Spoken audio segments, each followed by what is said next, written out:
للغد التعيين يا غرامي صلاة بالسلام المبين للغد التعيين يا غرامي نبي كان أشل تكويني من أهل كن فيكن يا غرامي نبي كان أشوى التكوين من أهل كن فيكن يا غرامي صلاة بالسلام المبين للغد التعيين يا غرامي.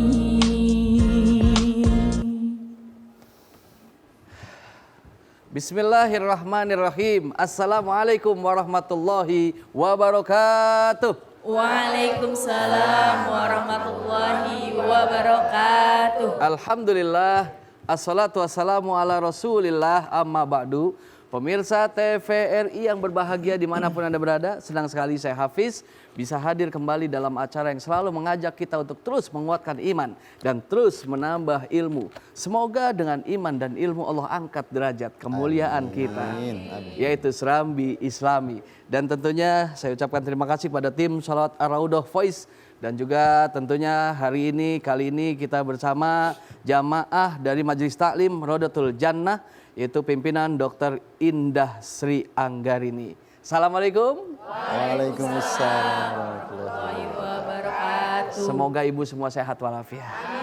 Dan juga semua pemirsa yang di rumah pastinya juga sehat walafiat. Kali ini kita akan bahas tema Hablum minallah dan Hablum minannas. Ustadz, bagaimana nih menurut antum tentang hubungan kita kepada Allah dan juga hubungan kita kepada manusia yang Ustadz alami seperti apa? Ini dua hal yang sangat penting kita jaga, begitu ya. Karena Allah pun menyebutkan banyak dalam Al-Quran, dalam ayat-ayat mengatakan bahwa digandengnya aqimis sholah wa atuz zakah. Aqimis sholah berarti kan hablum minallah. Hablum minallah. Wa atuz zakah berarti hablum minannas. Karena banyak juga orang yang terkadang hanya menjaga satu dari dua itu.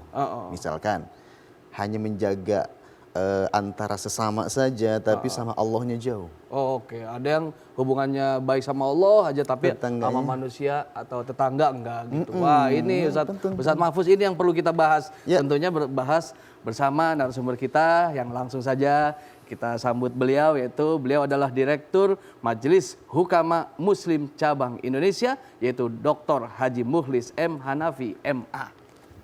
Assalamualaikum. Waalaikumsalam warahmatullahi wabarakatuh. Kiai. Kiai sehat? Alhamdulillah. Alhamdulillah. Nah, ini pembahasan kita tentang hablum minallah dan hablum minannas nih, Kiai. Tapi sebelumnya dipersilakan duduk terlebih dahulu, Kiai. Silakan. Nah, Masya Allah. Pemirsa, ini dia yang akan kita bahas, yaitu tentang hablum minallah dan hablum minannas. Jadi hablum minallah itu hubungan vertikal ya, Kiai ya, kepada Allah tentunya, dan juga hablum minannas adalah hubungan kita sebagai makhluk sosial kepada sesama manusia. Apa yang bisa dijelaskan, Pak Ustadz? Silakan. Bismillahirrahmanirrahim. Alhamdulillah wassalatu wassalamu ala Rasulillah wa ala alihi wa ashabihi wa man walah wa ba'd. Pemirsa TVRI dimanapun Anda berada, ibu yang ada di studio, pagi ini kita akan berbicara tentang satu topik yang sangat penting sekali, karena kita sebagai manusia tidak pernah ada yang memilih untuk hidup di muka bumi ini. Kita hadir di muka bumi ini atas kehendak Allah. Sehingga dalam meniti kehidupan di muka bumi ini, kita harus mengikuti apa yang ditetapkan oleh Allah Subhanahu wa taala. Di sisi lain, manusia itu diciptakan oleh Allah sebagai makhluk sosial. Kita tidak sendiri. Kita hidup di alam semesta, ada manusia, ada tumbuh-tumbuhan, ada hewan, dan lain sebagainya. Tentu kehidupan kita di muka bumi ini agar selaras dan harmonis dengan penghuni alam semesta yang lain, maka kita juga harus menjalin hubungan yang baik. Maka muncullah istilah kemudian bahwa kebahagiaan seseorang, kesuksesan dalam hidupnya, baik di dunia maupun di akhirat itu tergantung sejauh mana baik buruknya hubungan dia dengan Allah Subhanahu wa taala dan juga hubungan dia dengan manusia. Disinilah lalu kemudian muncul istilah hablum minallah dan hablum minannas, yang secara lebih detail nanti kita akan bahas setelah kita mendengarkan ayat Al-Quran yang terkait dengan itu. Baik, Ustaz, tapi tahan dulu Ustaz. Nanti penjelasan dan juga pembacaan ayat suci Al-Qur'annya setelah segmen yang satu ini. Jadi buat pemirsa tetaplah bersama kami di Serambi Islam.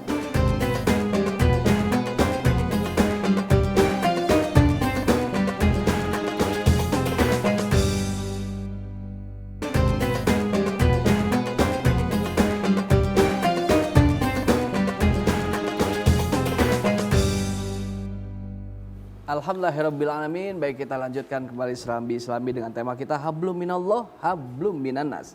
Dan silakan Ustaz dilanjutkan. Istilah hablum minallah, hablum minannas untuk menggambarkan hubungan antara manusia dengan Tuhannya, manusia dengan manusia lainnya. Ini terambil dari sebuah ayat dalam Al-Quran, yaitu surah Ali Imran ayat 112. Kita akan terdengarkan terlebih dahulu Ustaz Mahfuzul Huluki untuk membacakan ayatnya. Okay. A'udzu billahi minasy syaithanir rajim. Bismillahirrahmanirrahim. ضربت عليهم الذلة أينما ثقفوا إلا بحبل من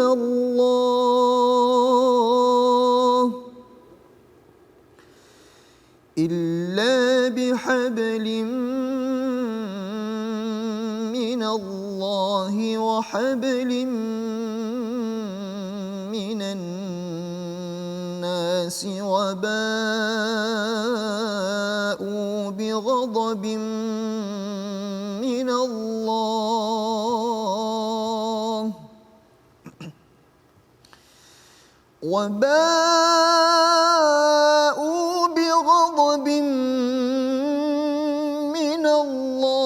وضربت عليهم المسكنة ذلك بأنهم كانوا يكفرون بآيات الله ويقتلون الأنبياء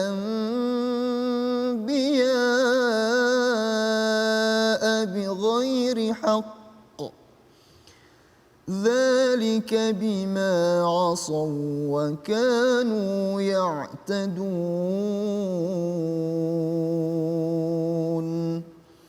صدق الله العظيم. Aku berlindung kepada Allah dari godaan syaitan yang terkutuk dengan menyebut nama Allah yang Maha Pengasih, Maha Penyayang. Kehinaan ditimpakan kepada mereka di mana saja mereka berada, kecuali jika mereka berpegang pada tali agama Allah dan tali perjanjian dengan manusia. Mereka pasti mendapat murka dari Allah dan kesengsaraan ditimpakan kepada mereka. Yang demikian itu karena mereka mengingkari ayat-ayat Allah dan membunuh para nabi tanpa hak alasan yang benar. Yang demikian itu karena mereka durhaka dan melampaui batas. Ayat ini ada dalam konteks berbicara tentang ahlul kitab. Karena surat Ali Imran itu secara umum berbicara tentang ahlul kitab, Yahudi dan Nasrani. Jadi setelah sebelumnya Allah menjelaskan bahwa umat Nabi Muhammad sallallahu alaihi wasallam itu adalah khaira ummatin ukhrijat linnas, umat yang terbaik. Pada ayat ini Allah menjelaskan tentang profil manusia yang mendapatkan murka dan siksa. Antara lain adalah ahlul kitab Yahudi yang ada di Madinah pada saat itu. Mereka ditimpakan kehinaan dan murka dari Allah Subhanahu wa taala. Dan yang akan menyelamatkan mereka dari itu semua adalah hablum minallah, hablum minannas. Habl itu adalah tali. Jadi orang Arab itu sering memberikan perumpamaan sesuatu yang menyelamatkan itu dengan tali. Karena dulu itu biasa ada sumur, lubang. Kalau ingin menyelamatkan seseorang dari terjerumus dalam jurang itu, talilah yang dijulurkan, lalu kemudian dia dapat itu. Maka ada ayat misalnya wa'tasimu bihablillah.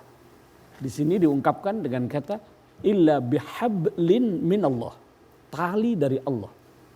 Artinya ketika Allah Subhanahu wa taala mengulurkan kepada kita petunjuk-petunjuknya, kita harus pegang teguh. Maka kemudian lahirlah istilah hablum minallah dalam bentuk hubungan kita dengan Allah, hubungan vertikal. Wa hablim minan nas. Kita tahu perangai buruk orang-orang ahlul kitab di masa Rasulullah itu. Mereka senang sekali memecah belah orang. Mereka membunuh para nabi. Itu sehari dalam riwayat bisa 300 orang nabi mereka bunuh. Orang-orang Bani Israel dulu itu. Jadi begitu kejinya mereka, hubungan mereka sesama itu tidak bagus, dan mereka akan bisa selamat kalau berpegang teguh, menjalin hubungan baik, bihablim minannas. Kalau ada perlindungan dari manusia, mereka akan mendapatkan perlindungan kalau mereka itu komitmen dengan perjanjian yang dibuat sesama manusia dalam kehidupan bermasyarakat. Inilah dua hal yang bisa menyelamatkan dalam konteks ayat itu orang-orang Yahudi pada masa itu. Dan tentu saja ini menjadi pelajaran bagi kita semua ya, bahwa kalau kita ingin meniti jalan hidup ini dengan penuh kebahagiaan, penuh keberkahan, pegang teguhlah petunjuk-petunjuk Allah Subhanahu wa taala dan perbaiki hubungan kita dengan sesama. Itu yang disebut dengan hablum minallah, hablum minannas. Yang sebenarnya secara istilah itu agak kurang pas juga ya. Karena hablun minallah itu tali dari Allah. Kemudian hablum minannas itu tali manusia dalam bentuk perjanjian, dalam bentuk perlindungan. Nah, tentu kita bisa maknai ini sebagai satu istilah yang menggambarkan bahwa hubungan kita dengan Allah itu harus bagus, hubungan kita dengan sesama manusia juga harus baik. Ya, itu saya kira dari istilah. Lalu apa yang sebagai umat Islam itu ya, umat Muslim, apa yang harus dilakukan agar selalu senantiasa terjalin hubungan baik kita kepada Allah dan juga kepada manusia? Ya, tentu Allah Subhanahu wa taala memberikan petunjuk kepada kita ya. Tadi di awal saya katakan bahwa Allah ketika menciptakan manusia di muka bumi ini, pertama bukan atas dasar pilihan kita. Kita tidak pernah memilih untuk menjadi manusia, untuk menjadi orang Indonesia, untuk menjadi seorang Muslim. Kita tidak pernah memilih. Kita lahir ke muka bumi ini atas kehendak Allah. Maka menjalani kehidupan di muka bumi ini pun harus atas petunjuk yang Allah telah gariskan kepada kita. Dalam hal ini adalah Al-Quran dan Sunnah. Jadi hablullah itu adalah dalam bentuk Al-Quran yang diberikan kepada kita dan As-Sunnah yang merupakan penjelasan dari Al-Quran itu. Dan tentunya kita akan invite atau undang narasumber kedua kita. Beliau adalah Asisten Direktur Program Pasca Sarjana Universitas PTIQ Jakarta. Beliau adalah Dr. Nur Arfiah Febriani MA. Silahkan. Assalamualaikum. Salam. Ustazah apa kabar? Alhamdulillah sehat. Alhamdulillah. Alhamdulillah sehat. Ya, silakan duduk Ustazah. Terima kasih. Sibuk bener nih kayaknya di kampus atau di universitas ya? Biasa lagi banyak kerjaan penelitian dan mengajar biasa. Wah, sepertinya saya suatu saat pengen juga kuliah di sana nih ya. Siap, kita tunggu. di fakultas baru. Baik, alhamdulillah. Saya senang, tentunya saya bersyukur selalu berjumpa dan dipertemukan dengan orang-orang alim. Jadi bagaimana nih tentang tema kita yaitu hablum minallah dan hablum minanas, dan bagaimana Al-Qur'an menjelaskan tentang itu. Iya, sebagaimana tadi yang sudah dijelaskan oleh guru kita, Pak Yai Mukhlis, alhamdulillah kita banyak sekali belajar dari beliau ya. Kalau saya hanya menambahkan saja. Ya, jadi kalau kita lihat dalam kitab tafsir Ibnu Katsir dan Tobari, di situ dijelaskan makna hablum minallah wa hablum minanas itu lebih kepada tadi sebagaimana yang beliau ajarkan adalah tali ajaran agama Allah ya. Dan itu bersifat ubudiyah. Nah, ubudiyah itu maknanya apa? Kalau menurut Imam Ghazali, kalau kita lihat lagi dalam kitab beliau, itu artinya adalah kita menjalankan perintah Allah dan menjauhi segala larangannya dan ridho atas takdir Allah. Itu ubudiyah kita kepada Allah. Tadi untuk menjaga yang beliau katakan, menjaga relasi harmonis kita kepada Allah melalui itu tadi, menjalankan apa yang Allah perintahkan dan menjauhi yang Allah larang dan ridho terhadap ketentuan takdir dari Allah. Nah, itu kalau hablum minallah. Kalau hablum minanasnya itu lebih kepada relasi horizontal. Kalau tadi vertikal ya kepada Allah, kalau hablum minanas itu lebih kepada relasi horizontal kita kepada sesama manusia. Nah, relasi vertikal ini sebagaimana tadi disampaikan Pak Mukhlis itu harus seimbang antara hubungan harmonis kita kepada Allah dan hubungan harmonis kita kepada sesama manusia. Bahkan ada yang menarik dalam ajaran Islam, hubungan baik itu bukan hanya kepada sesama manusia, tetapi juga kepada makhluk ciptaan Allah yang lain. Nah, oleh sebab itu dalam ajaran Islam berbuat harmonis itu bisa kita lakukan kepada siapapun. Ya, bahkan tadi ayat yang diungkap itu mengajarkan kepada kita untuk komitmen dengan perjanjian yang jika sudah kita sepakati, meskipun itu antara kita dengan non-muslim, jika itu telah disepakati kita tidak boleh melanggarnya. Nah, itu dalam rangka apa? Untuk menjaga keharmonisan hidup antar manusia. Nah, oleh sebab itu relasi horizontal dari hablum minanas ini sebagaimana yang sekarang kita lakukan bersama para jamaah, ini kan lagi hablum minanas nih. Hablum minanas. Hablum minallahnya tadi udah waktu sholat subuh. Sekarang ini hablum minanasnya salah satunya adalah kita dengan melaksanakan pengajian ini ya, kajian Islami. Ini adalah salah satu bentuk hablum minanas kita, silaturahim bersama ibu-ibu jamaah dari Majelis Talim di Tangerang ya, Masya Allah cantik-cantik sekali ya. Dan mudah-mudahan nanti silaturahimnya kita nggak berhenti di sini aja nih Mas Hafiz. Iya, betul, amin. Kata Nabi kan nanti kita di akhirat bersama orang yang kita cintai ya Pak Mukhlis ya. Amin, ya Allah. Nah, mudah-mudahan kita mencintai karena Allah ya Bu ya. Nanti di surga kita ketemu lagi. Insya Allah. Baik, Ustazah, nanti kita lanjutkan kembali ya pembahasan kita. Dan buat pemirsa jangan kemana-mana, nanti akan terus kita lanjutkan, tetap bersama kami di Serambi Islami.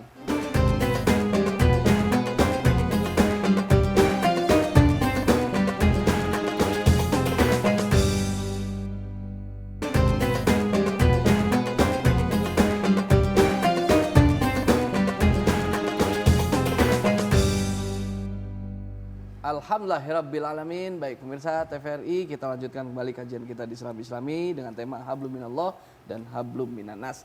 Dan kepada Bapak Dr. Mukhlis Hanafi, saya ingin bertanya tentunya yang bikin saya bingung gitu. Terkadang ada orang yang memang tadi sudah disampaikan hablum minallahnya sangat baik sekali, tapi hablum minanasnya kurang baik. Biasanya faktor apa yang menyebabkan orang itu tuh seperti itu gitu? Padahal ibadahnya rajin, tekun, tapi kepada tetangga, kepada saudara kurang akur.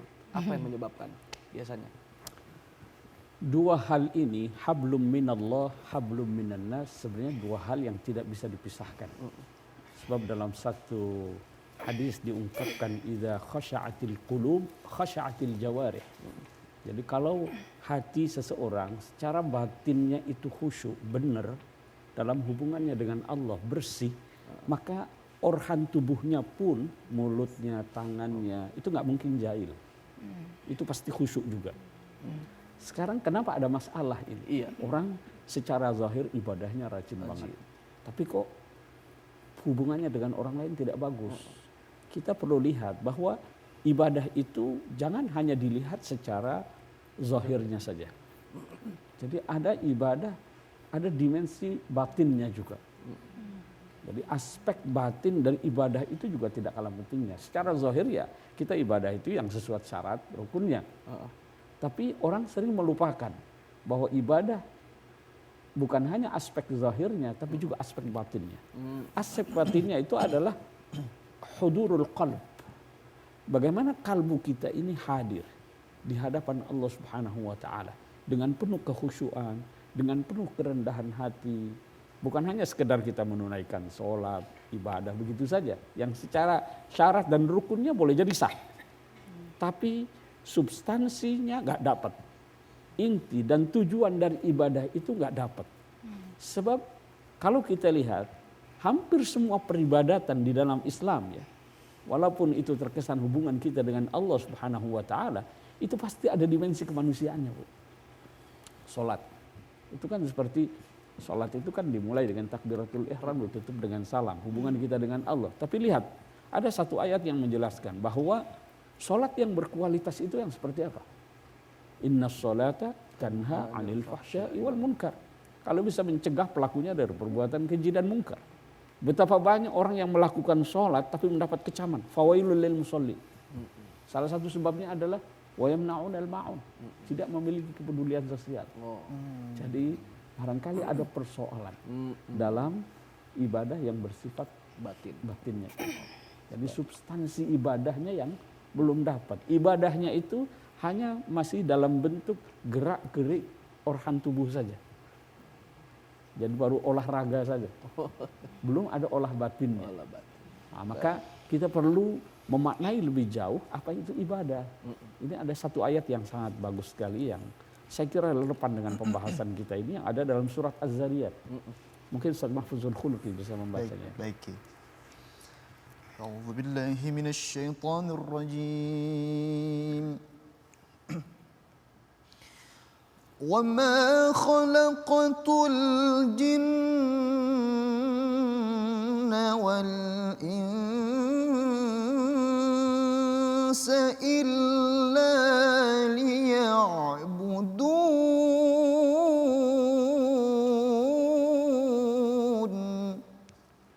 Tidaklah aku menciptakan jin dan manusia kecuali untuk beribadah kepadaku. Ayat ini berbicara tentang salah satu tujuan Allah menciptakan manusia. Di dalam Al-Quran itu paling tidak ada 3 tujuan Allah menciptakan manusia. Yang pertama adalah diciptakan sebagai khalifah di muka bumi ini. Dia menjadi wakil, dia menjadi pengganti dari Allah Subhanahu wa taala untuk mengelola alam semesta ini. Yang kedua adalah untuk beribadah. Wa ma khalaqtul jinna wal insa illa liya'budun. Dan yang ketiga adalah huwa ansha'akum minal ardi wasta'marakum fiha.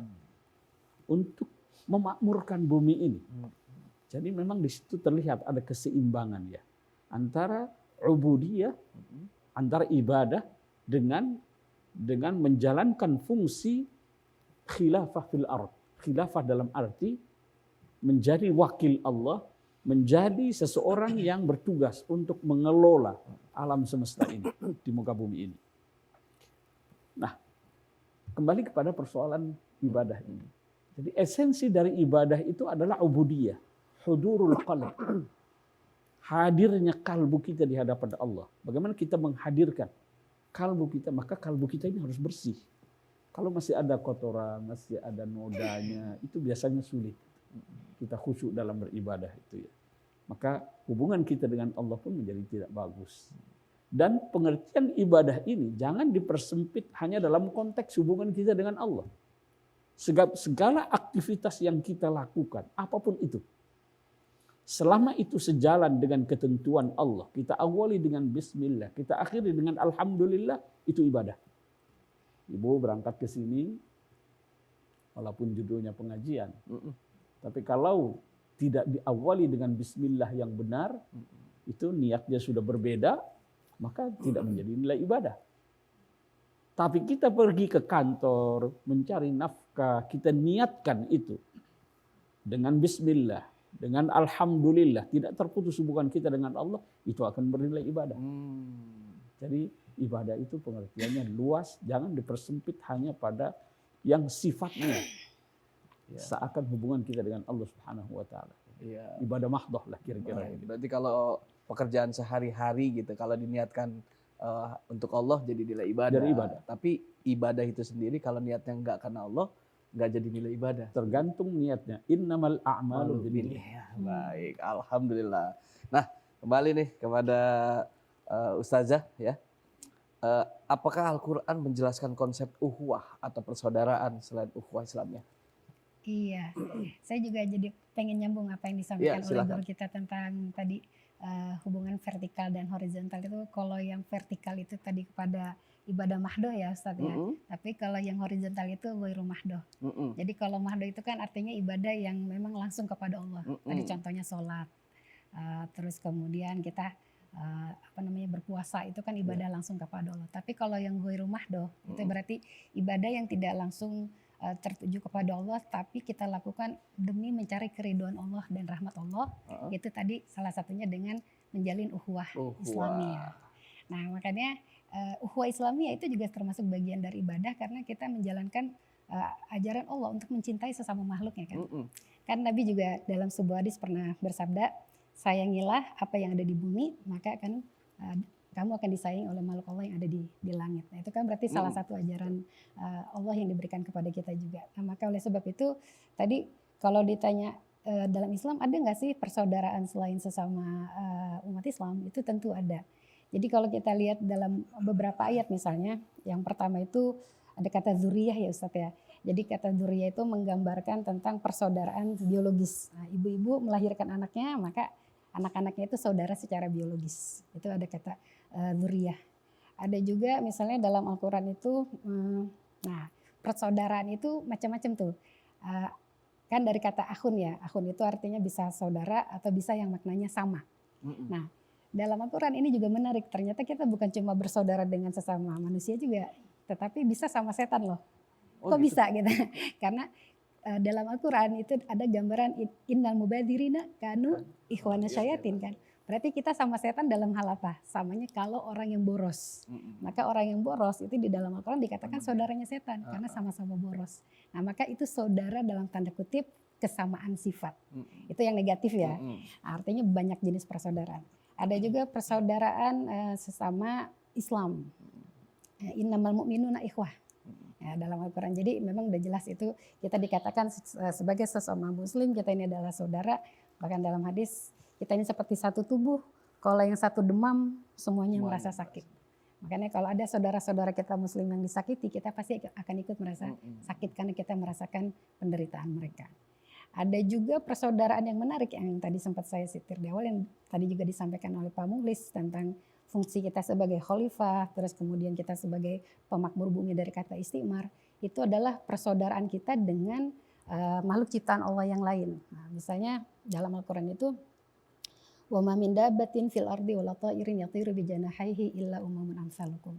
Kata Allah. Jadi tidak ada binatang yang melata dan burung yang terbang di angkasa itu semuanya itu sama seperti kamu, yaitu punya komunitasnya masing-masing.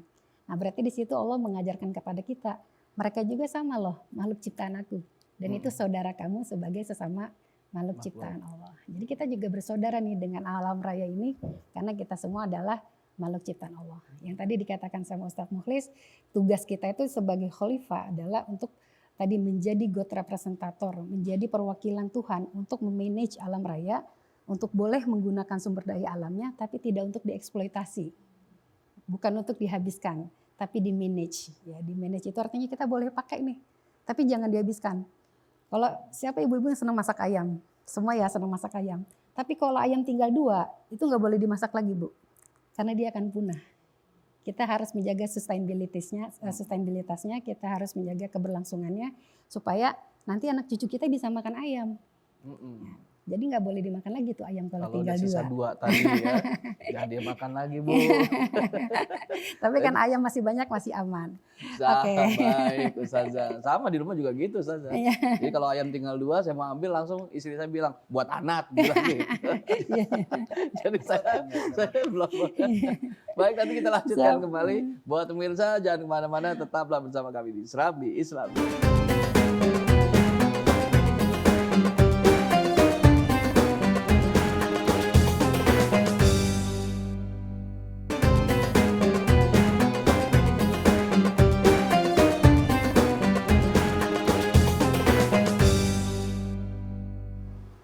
Alhamdulillahirrabbilalamin. Baik, kita lanjutkan kembali serambi-serambi kita dengan tema hablum minallah dan hablum minan nas. Nah, kepada Dr. Mukhlis Hanafi, saya pengen nanya gini nih Kiai. Kan saya sering dengar gitu bahwasanya ketika kita salah kepada Allah, kita biasanya cukup beristighfar. Tapi kalau udah salah kita kepada manusia gitu kan, hablum minan nas, kita harus mendatangi orang itu dan kita minta maaf. Dan itu sepertinya agak susah tuh. Nah, akhirnya orang berpikir bahwasannya kayaknya dosa sama Allah gampang banget gitu. Minta maafnya sama manusia jauh lebih susah. Nah, kalau ada orang yang beranggapan seperti itu bagaimana tuh, Kiai? Ya, memang dalam pergaulan sehari-hari ya sering kita merasa kalau dengan Allah itu cepat menyelesaikannya karena Allah itu Maha Pengampun. Iya. Wa inni laghaffarun liman taba. Tapi dengan manusia itu panjang urusannya.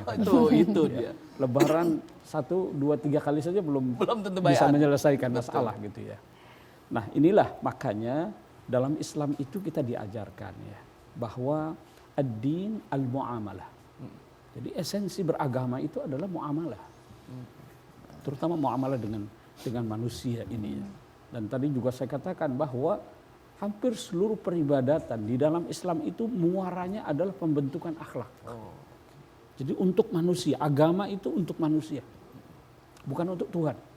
Jadi kalau tadi disebutkan dalam ayat illa liya'budun, untuk beribadah kepadaku, bukan Allah yang berkepentingan. Karena ibadah yang kita lakukan kepada Allah itu tujuannya adalah untuk membentuk akhlak kita. Supaya kita baik juga dengan manusia. Gitu ya. Nah, sekarang kembali kepada persoalan tadi. Ada orang yang menggampangkan. Banyak aja maksiat, Allah Maha Pengampun. Memang betul.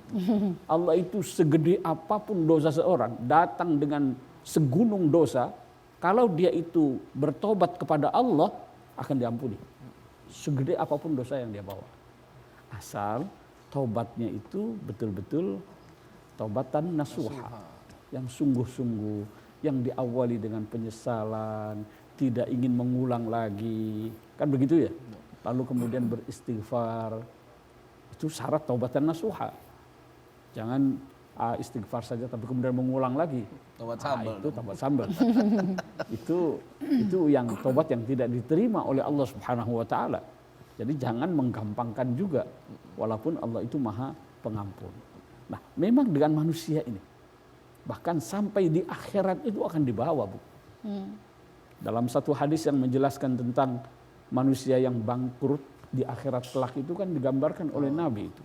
Bukan orang yang meninggal tidak membawa amal, sholatnya, zakatnya, hajinya, puasa. Enggak, dia bawa pahala itu ke akhirat kelak. Tapi pada saat yang sama, dia juga membawa dosa-dosa akibat menzalimi orang, menyakiti orang. Bagaimana dia bisa bangkrut? Itu pahala kebaikannya akan diambilkan untuk orang yang dizaliminya tadi.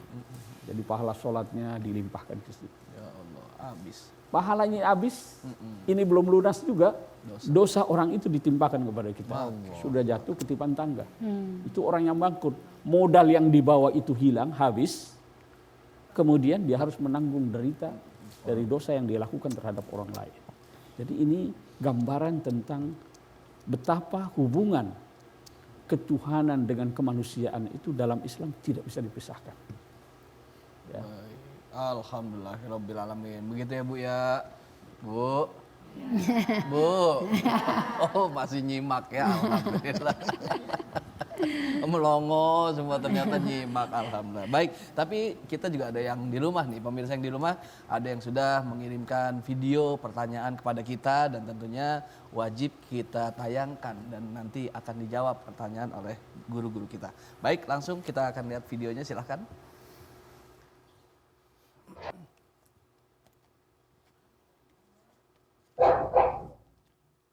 Assalamualaikum warahmatullahi wabarakatuh. Perkenalkan, nama saya Neneng Mariati dari Pondok Gede.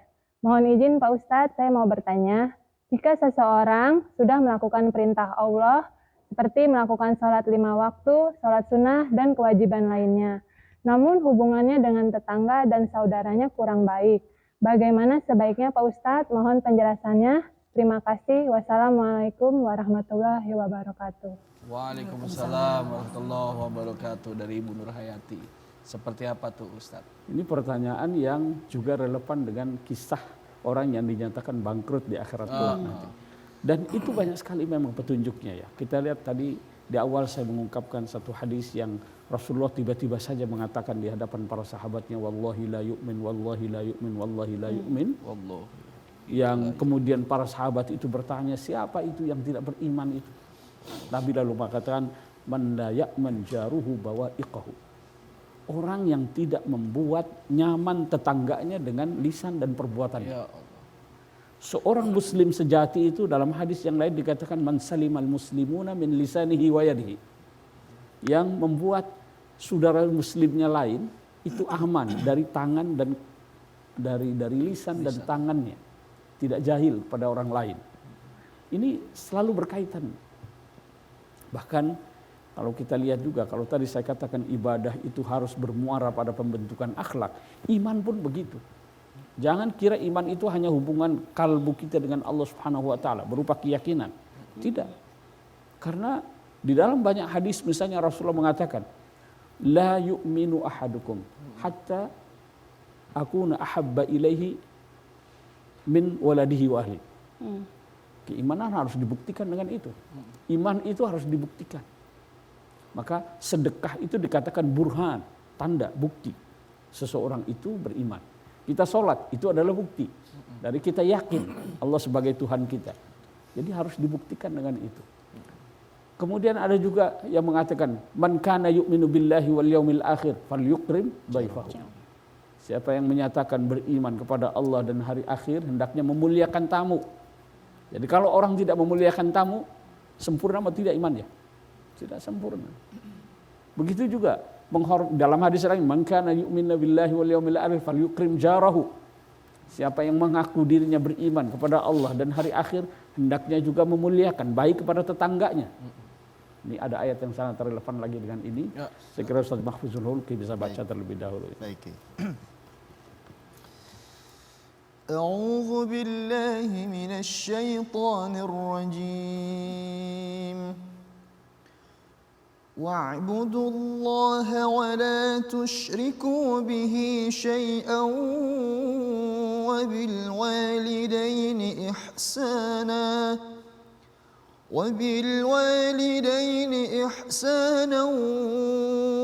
وبذي القربى واليتامى والمساكين والجار ذي القربى والجار ذي القربى والجار الجنب والصاحب بالجنب وابن السبيل وما ملكت أيمانكم إن الله لا يحب من كان مختالا فخورا Sadaqallahul azim. Dan sembahlah Allah, dan janganlah kamu mempersekutukannya dengan suatu apapun. Dan berbuat baiklah kepada kedua orang tua, karib kerabat, anak-anak yatim, orang-orang miskin, tetangga dekat dan tetangga jauh, teman sejawat, ibnu sabil, dan hamba sahaya yang kamu miliki. Sungguh Allah tidak menyukai orang yang sombong dan membanggakan diri. Maha benar Allah dengan segala firman-Nya. Nah, ini sangat jelas. Ayat ini menjelaskan tentang betapa perintah untuk beribadah kepada Allah, jangan berbuat syirik, itu digandeng dengan perintah berbuat ihsan, berbuat baik. Kepada siapa? Kepada 9 kelompok itu tadi. Pada kedua orang tua, pada anak yatim, dan seterusnya tadi itu. Termasuk diantaranya adalah tetangga. Tetangga dekat, tetangga jauh, tetangga seagama, tetangga yang berbeda agama, dan lain sebagainya. Itu jawaban ya, jawaban bahwasanya tentunya kita hubungan baik kepada Allah, tapi juga harus berhubungan baik kepada manusia. Tadi adalah golongan yang disebutkan. Kita harus berbuat baik kepada siapa saja. Baik, dan itu tadi jawaban dari video yang pertama. Dan sekarang kita beralih kepada video yang kedua. Silahkan. Perkenalkan, nama saya Susi dari Halim. Mohon izin bertanya Ustadz, menjalin hablum minallah yang baik dengan tujuan mendapatkan keridhaan Allah dan kebahagiaan di dunia serta di akhirat. Selain itu kita juga harus menjaga hablum minanas. Bagaimana cara menerapkannya dalam kehidupan sehari-hari? Terima kasih Ustadz. Wassalamualaikum warahmatullahi wabarakatuh. Waalaikumsalam warahmatullahi wabarakatuh. Nah, bagaimana cara menerapkan dalam kehidupan sehari-hari hablum minallah dan hablum minanas? Ustazah silahkan. Oke. Ini menarik banget pertanyaannya karena memang berhubungan dengan aktivitas kita, terutama para ibu nih ya. Yang mohon maaf kalau ditarik ya pada kaitannya saya sebagai perempuan dan kebetulan jamaahnya ini para ibu-ibu, banyak sekali stereotip atau anggapan negatif tentang perempuan yang mohon maaf terkesan egois. Kita egois nggak nih ibu-ibu? Biasanya banyak stereotip ya, ibu-ibu kalau naik motor seinnya kiri beloknya kanan gitu ya. Oh iya. Itu bentuk hablum minanas yang tidak baik ya, karena membahayakan bukan hanya diri sendiri tapi juga orang lain. Atau kita nggak mau antri. Kalau dalam suasana misalnya membayar sesuatu atau kita mau mengambil sesuatu kita nggak mau antri, itu juga salah satu bukti hablum minanas yang nggak baik.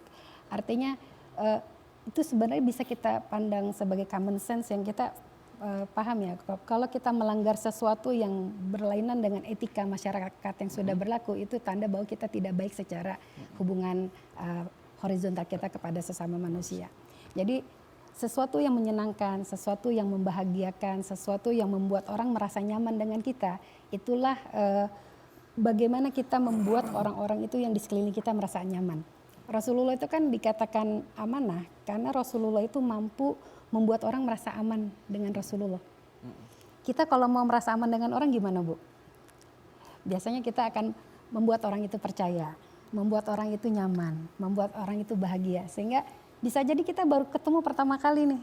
Tapi karena kita merasa nyaman satu sama lain, maka itu adalah salah satu tanda hati kita sudah terikat. Kalau dulu saya belajar tasawuf sama Prof. Muladi Kartanegara, indahnya kita sesama umat Islam itu, tadi ukhuwah Islamiyah, kita akan satu frekuensi hati kita. Nah orang yang satu frekuensi hatinya ini, itu nggak usah diajarin. Saya nggak perlu diajarin bagaimana mencintai ibu-ibu, ibu-ibu juga perlu tidak diajarkan mencintai kami. Karena itu udah hati. Cinta itu kan sesuatu yang tidak bisa dipaksakan, dia mengalir begitu saja. Maka ketika rasa cinta itu sudah ada dalam kehidupan kita, aktivitas atau akhlak kita yang baik kepada orang lain itu akan teraktualisasi dalam bentuk interaksi yang harmonis. Kita nggak mungkin mencaci orang. Kita nggak mungkin berkata kasar, kita nggak mungkin mengambil hak orang, kita nggak mungkin menyakiti tetangga dan seterusnya. Maka tadi sebagaimana yang dikatakan Ustadz Mukhlis, interaksi harmonis kita itu mengejawantahkan ibadah harmonis kita kepada Allah. Jangan-jangan tadi belum hadir hatinya. Cuma harmonis sama Allah tapi hatinya belum hadir sehingga belum mampu merubah karakter itu insight dari dalam hatinya sehingga itu tadi teraktualisasi juga dalam aktivitas yang baik kepada sesama manusia. Karena kita tahu Allah Maha Pengasih lagi Maha Penyayang.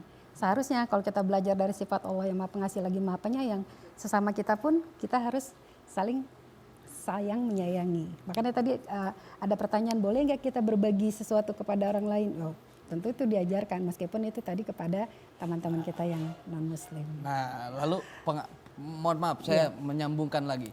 Pengaruh era digitalisasi terhadap hablum minanas itu sendiri bagaimana tuh? Oh iya, itu godaan ya Ustadz ya. Sekarang anak-anak kita semuanya kalau sudah fokus sama digital itu udah agak susah bagi waktunya. Nah, tapi kalau kita saya tadi belajar sama istrinya Pak Mukhlis ini luar biasa mendidik anak beliau. Kebetulan dekat sama istri beliau. Itu beliau bisa mendidik anaknya satu sisi memang ada tugas sekolah yang dalam dunia digital, tapi pada satu sisi ketika waktunya ibadah, ketika waktunya belajar itu ada waktu yang perlu dibagi. Nah, makanya orang tua ini penting banget untuk memberikan pendidikan kepada anaknya. Boleh kamu menggunakan teknologi. Sesuai dengan waktu dan kebutuhan mereka. Tetapi jika dalam waktu yang sudah seharusnya tadi misalnya ibadah, kemudian tugas sekolah, makan, bahkan kadang-kadang lupa makan kan anak kita kan.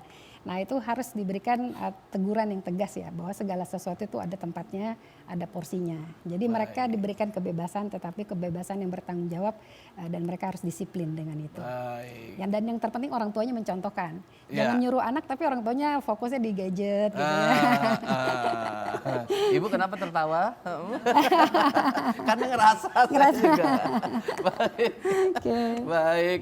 Dan tentunya buat pemirsa jangan kemana-mana, nanti akan terus kita lanjutkan. Tetap bersama kami di Serambi Islami.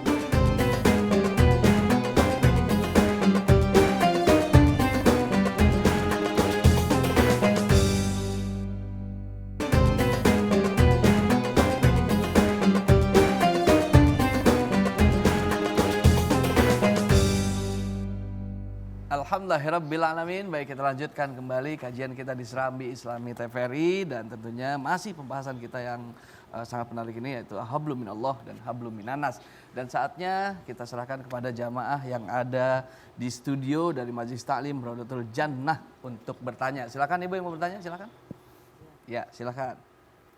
Assalamualaikum warahmatullahi wabarakatuh. Waalaikumsalam warahmatullahi wabarakatuh. Nama saya Ibu EN Ruhayana dari Majelis Taklim Raudatul Jannah Villa Melati Mas Serpong.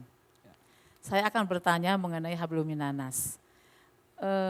Hablum minanas ini antara orang Islam dan non-Islam dan Muslim ya.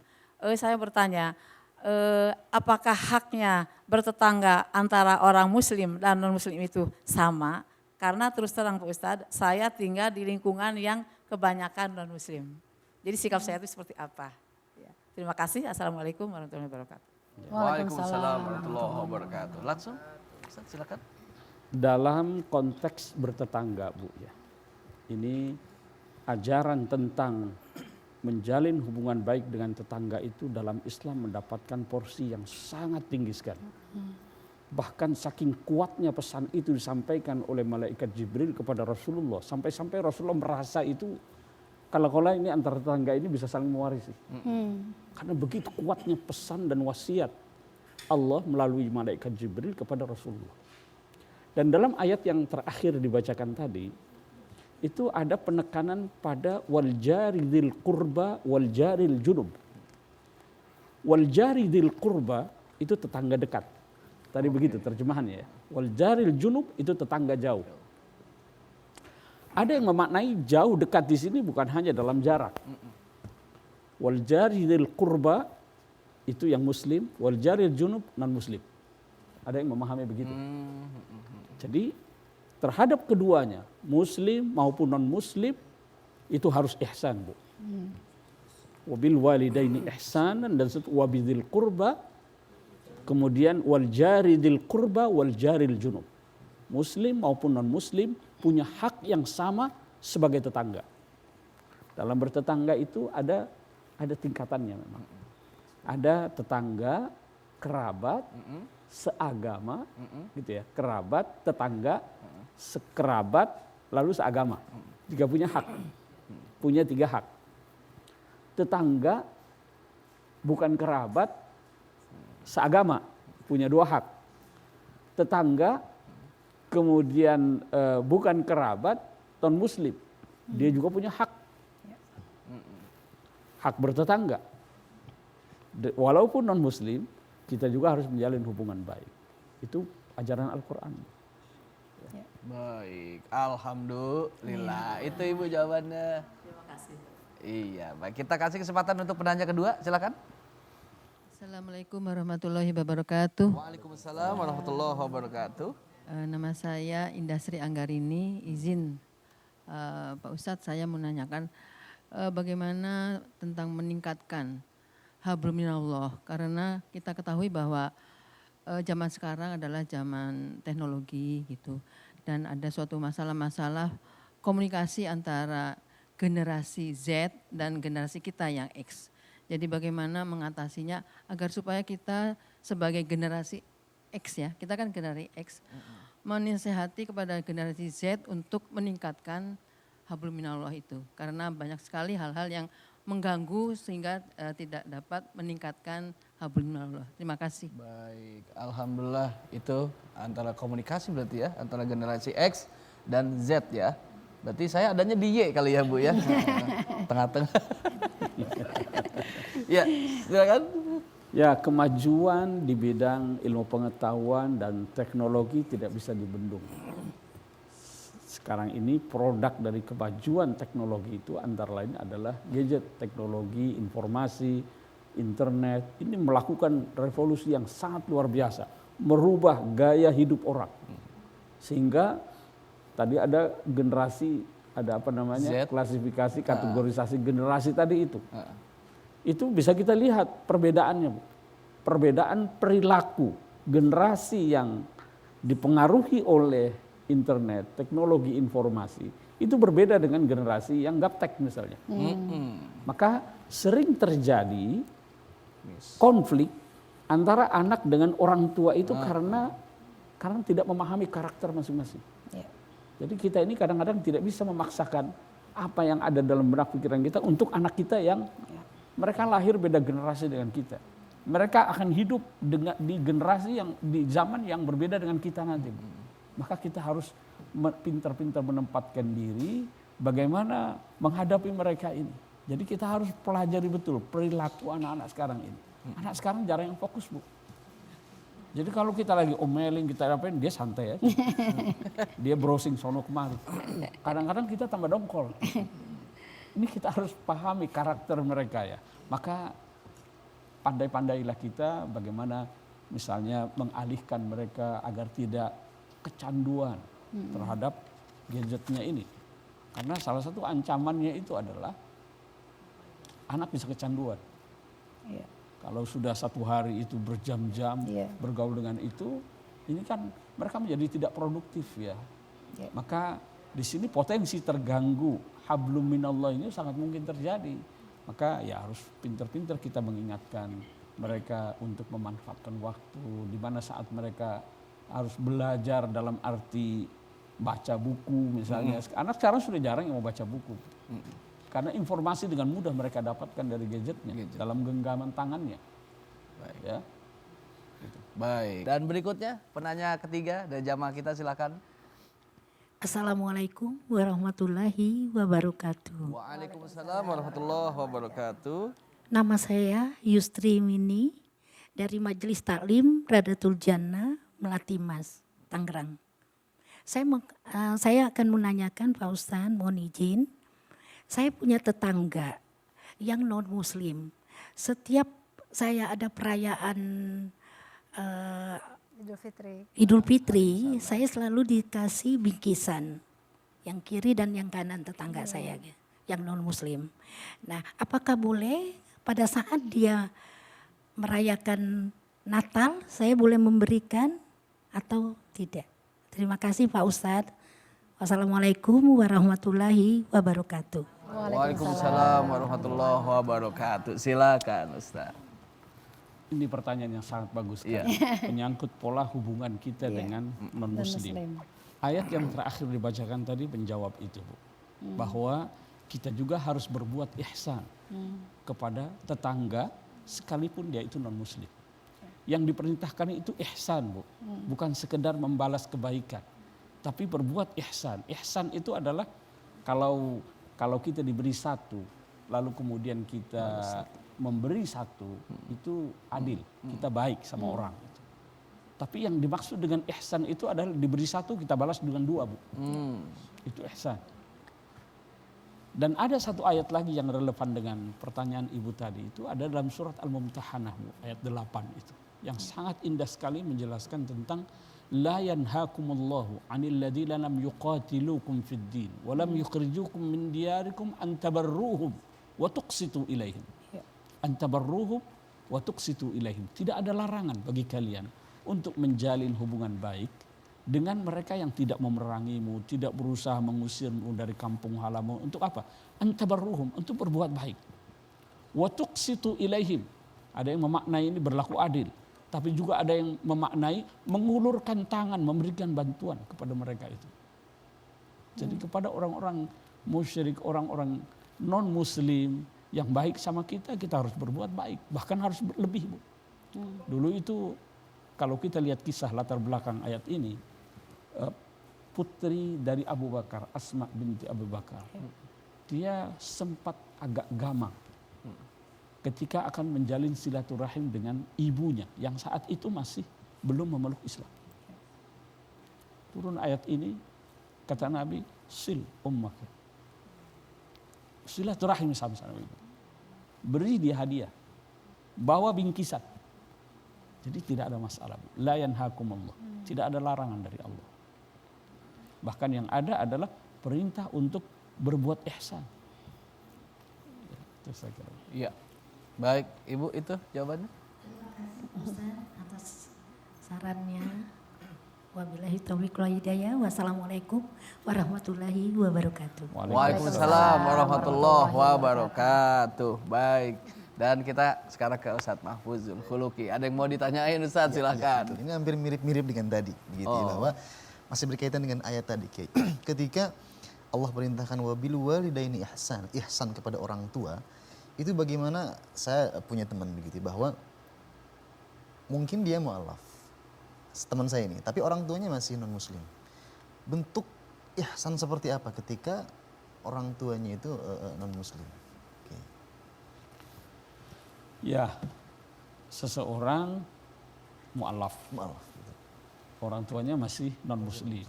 Bagaimana dia menjalin hubungan baik? Bagaimana dia berbakti kepada orang tuanya itu tadi? Itu apa yang dilakukan, apa yang diperintahkan kepada Asma binti Abi Bakar, itu menjadi contoh tadi yang diajarkan oleh Rasulullah, bahwa menjalin hubungan baik, berbakti kepada orang tua itu tidak boleh ada yang menghalangi sedikit pun, termasuk sekat-sekat perbedaan agama. Tidak boleh. Tetap dia harus menjalin baik, kecuali dalam hal orang tuanya itu memaksa dia untuk kembali kepada ajaran yang lama. Wa in jahadaka ala an tusyrika bima laisa laka bihi fala tuti'huma. Jangan ikuti kalau sudah mengarah kepada sana. Tapi dalam batas-batas hubungan kemanusiaan, ya, itu kita harus berbuat ihsan. Kita harus berbakti kepada kedua orang tua itu. Nah, itu persis tuh seperti itu. Jadi orang tuanya masih ada upaya untuk mengajak dia kembali gitu. Itu persis kayak gitu tuh. Tetapi menolaknya pun harus dengan cara yang terbaik. Harus dengan cara. Fala tuti'humanya itu tetap harus dalam koridor kasih sayang. Koridor kita menunjukkan kebaikan, berbakti kepada kedua orang tua. Tidak boleh dengan kata-kata yang kasar, tidak boleh dengan cara-cara yang menyakitkan orang tua, tetap tidak boleh. Tetap tidak. Baik. Baik, alhamdulillah. Dan tentunya buat pemirsa, nanti akan terus kita lanjutkan. Jadi tetaplah bersama kami di Serambi Islam.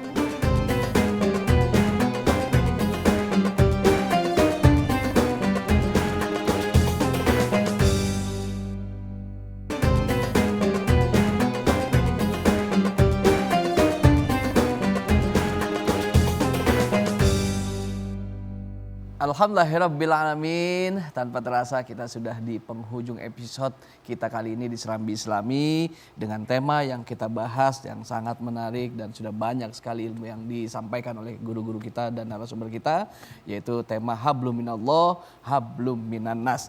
Dan di akhir segmen ini tentunya kita ingin mendapatkan kesimpulan-kesimpulan yang terbaik yang semoga bisa jadi catatan dan jadi pembelajaran untuk kita agar kita amalkan dalam kehidupan kita. Baik, pertama kita akan minta kesimpulan dari Ibu Ustazah Nur Arfiah. Silahkan.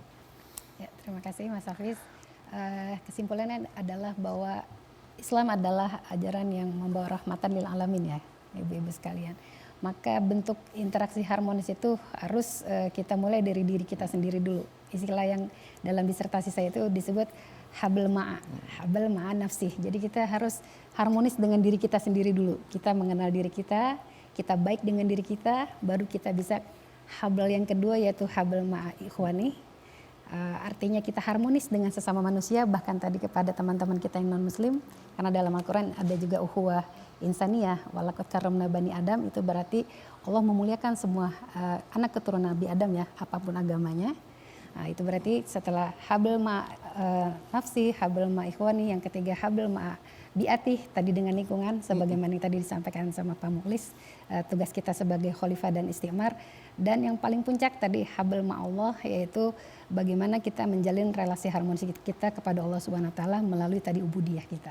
Jadi harus seimbang antara ubudiyah kepada Allah dan itu teraktualisasi dalam relasi harmonis kita kepada sesama manusia. Jadi harus sama-sama harmonis. Baik, alhamdulillah. Dan selanjutnya kesimpulan apa yang akan diberikan dari narasumber kita itu Dr. Haji Mukhlis M. Hanafi. Silakan. Ya, dari perbincangan panjang kita, saya kira ada beberapa yang bisa kita simpulkan ya. Yang pertama, bahwa kunci kebahagiaan dalam hidup kita di dunia dan akhirat itu adalah bagaimana kita menjalin hubungan baik dengan Allah dan menjalin hubungan baik dengan sesama. Sesama manusia, sesama makhluk Allah. Oleh karena itu, agama mengajarkan kepada kita agar menjaga keseimbangan antara aspek ketuhanan dengan aspek kemanusiaan. Yang kedua, Islam sebagai ajaran yang berdimensi ketuhanan dan kemanusiaan mengajarkan kepada kita bahwa tujuan dari iman dan ibadah yang diajarkan oleh Islam itu adalah pada pembentukan akhlak. Akhlak, sehingga diharapkan dengan akhlak yang baik itu hubungan manusia dengan Tuhannya, hubungan manusia dengan manusia, hubungan manusia dengan alam semesta bisa terjalin dengan baik. Kata kuncinya adalah bagaimana kita bisa menjaga hablum minallah, hablum minannas. Dalam rangka itu kita harus berpegang teguh pada ajaran Al-Quran dan As-Sunnah, dan kita juga harus bisa menjaga komitmen kita sesama manusia. Saya kira itu. Baik, alhamdulillahirrabbilalamin. Terima kasih pada Ustadz Mukhlis, dan tentunya di akhir kita sama-sama mengajak kepada seluruh jamaah baik yang di studio maupun yang di rumah untuk berzikir dan bermuhasabah, dipimpin oleh Ustadz Mahfuzul Khuluqi. Silakan Ustadz. Terima kasih Ustaz. Izin Kiai, Ustaz. Jamaah di studio dan juga pemirsa di rumah, kita sama-sama berzikir kepada Allah Subhanahu wa taala. Kita manusia biasa tentunya, banyak dosa, banyak kesalahan, kita beristighfar kepada Allah Subhanahu wa taala. Mudah-mudahan Allah senantiasa mengampuni semua dosa dan kekhilafan kita semuanya. Amin ya rabbal alamin. Subhanallah walhamdulillah wa la ilaha illallah wallahu akbar wa la hawla wa la quwwata illa billahil aliyyil azim. Subhanallah walhamdulillah wa la ilaha illallah wallahu akbar wa la hawla wa la quwwata illa billahil aliyyil azim. Astaghfirullah rabbal baraya, astaghfirullah minal khataya, astaghfirullah rabbal baraya, astaghfirullah minal khataya. Rabbi zidna ilman nafi'an, Rabbi hab lana rizqan wasi'an wa wafiqna amalan salihan wa tub alaina tawbatan نصوحا وتب علينا توبة نصوحا. Mari astaghfirullah. Ya Allah, ya Tuhan kami, manusia tempatnya salah dan dosa, tempatnya kealfaan, tempatnya kekhilafan. Kami menyadari bahwa banyaknya dosa yang kami punya ya Allah. Betapa banyak kekhilafan yang kami lakukan ya Allah. Betapa banyak maksiat yang kami lakukan ya Allah.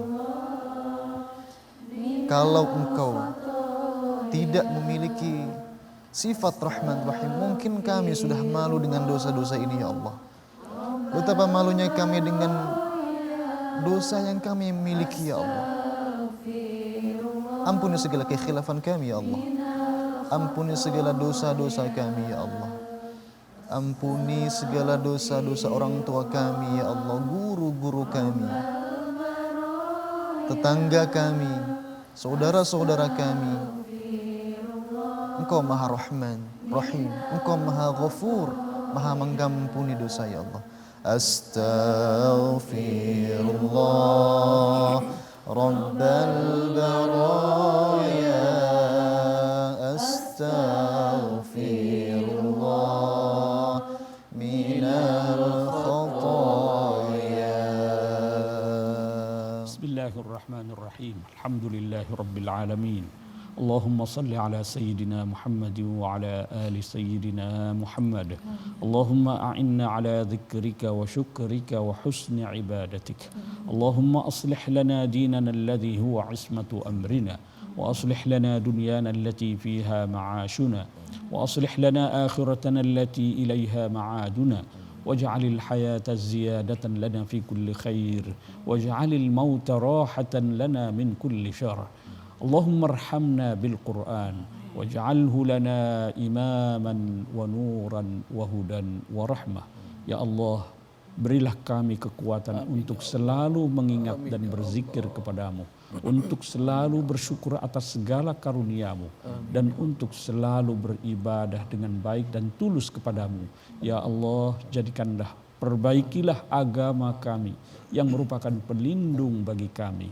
Ya Allah, perbaikilah kehidupan kami, tempat kami hidup ini.